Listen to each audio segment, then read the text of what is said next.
জনসেবা ও সংগ্রামের প্রত্যয়ে আমি একজন স্বেচ্ছাসেবক দলের কর্মী।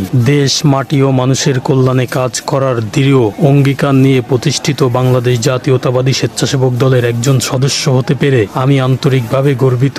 শহীদ রাষ্ট্রপতি জিয়াউর রহমানের আদর্শ, দেশনেত্রী বেগম খালেদা জিয়ার আপসহীন নেতৃত্বে এবং দেশনায়ক তারেক রহমানের দিক নির্দেশনায় অনুপ্রেরণা নিয়ে আমরা মাঠ পর্যায়ে সাধারণ মানুষের পাশে থেকে কাজ করে যাচ্ছি। স্বেচ্ছাসেবক দল কেবল একটি রাজনৈতিক সহযোগী সংগঠন নয়, এটি সংকটময় মুহূর্তে জনগণের পাশে দাঁড়ানোর এবং তাদের অধিকার আদায়ে এক অপ্রতিরোধ্য প্ল্যাটফর্ম।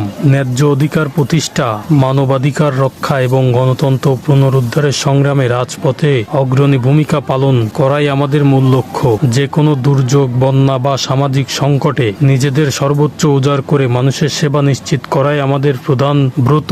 স্বেচ্ছাসেবার এই আদর্শকে বুকে ধারণ করে দেশ ও জনগণের সেবায় নিজেকে উৎসর্গ করা এই ধারা ভবিষ্যতেও অব্যাহত থাকবে। বাংলাদেশ জিন্দাবাদ। বাংলাদেশ জাতীয়তাবাদী স্বেচ্ছাসেবক দল জিন্দাবাদ।